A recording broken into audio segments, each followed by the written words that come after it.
सुरभी तुमचं स्वागत करते तुमच्या आवडत्या चॅनल मध्ये, ज्याचं नाव आहे अस्सल कोकणी लज्जतदार मेजवानी। तर आज मी तुम्हाला ओल्या काजूची भाजी ची रेसिपी सादर करणार आहे। तर वळूया आपल्या किचन कडे।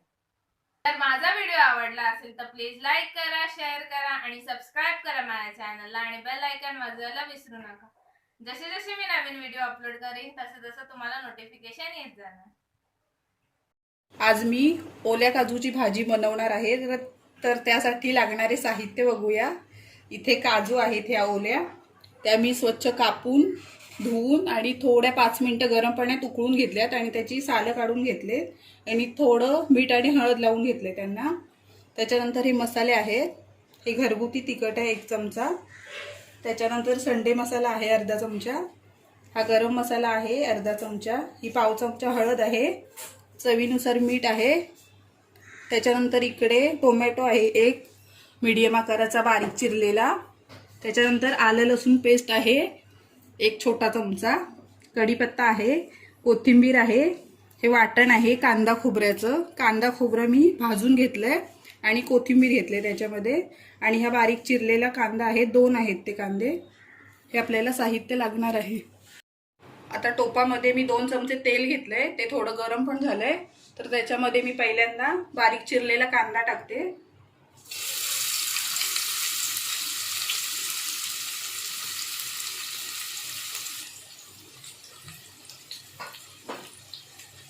गॅस थोडा वाढवते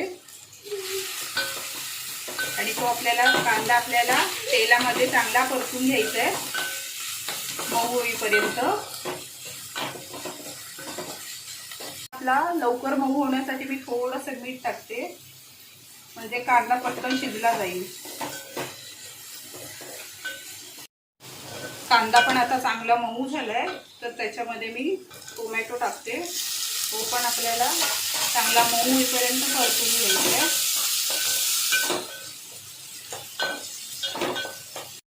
कांदा टोमॅटो पण आता मऊ झाले, तर त्याच्यानंतर मी आलं लसूणची पेस्ट टाकते आणि कढीपत्ता पण टाकते थोडा, तो चांगला मिक्स करून घ्यायचा। त्याच्यामध्ये त्याचा कच्चा वास असतो तो चांगला निघेपर्यंत परतून घ्यायचा। 1-2 मिनिटं फक्त परतून घ्यायचा आलं लसूण, जास्त परतून नाही घ्यायचं, नाहीतर मग त्याचा वास निघून जातो। आता कांदा टोमॅटो आलं लसूण वगैरे चांगलं मिक्स झालंय त्याच्यामध्ये। आता मी मसाले टाकून घेते। हे घरगुती तिखट आहे, त्याच्यानंतर हा संडे मसाला आहे, हा गरम मसाला आहे आणि हळद आहे ही। याचा चांगली व्यवस्थित त्याच्यामध्ये परतून घ्यायची आणि थोडं खाली लागू नये याच्यासाठी मी थोडं पाणी टाकते।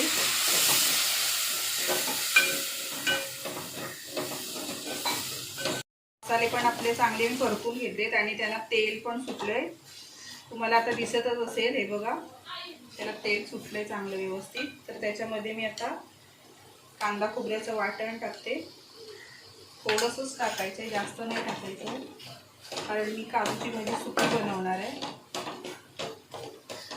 तो मसाला पण आता चांगला त्या मसाल्यांमध्ये मिक्स करून घ्यायचा।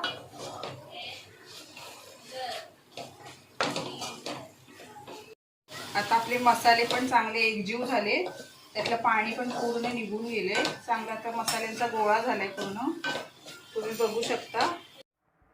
मसाले पण आता आपले पूर्ण एकजीव झाले, तर आता त्याच्यामध्ये मी काजू टाकते। त्या पण त्या मसाल्यांमध्ये पूर्णपणे एकजीव करून घ्यायचे।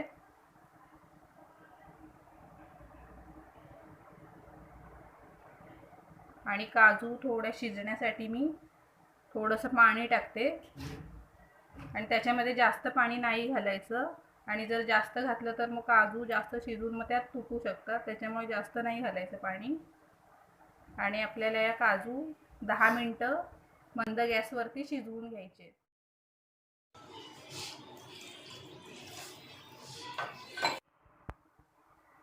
आता भाजीमध्ये मी बारीक चिरलेली कोथिंबीर टाकते, त्याच्यानंतर चवीनुसार मीठ टाकायचंय, आणि ही भाजी आपल्याला 10 मिनिटं मंद गॅसवरती शिजवून घ्यायची.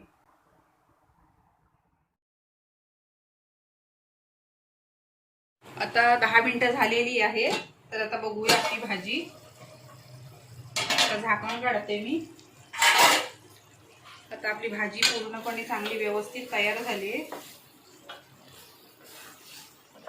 तुम्ही बघू शकता किती मस्त झाली आहे भाजी ती.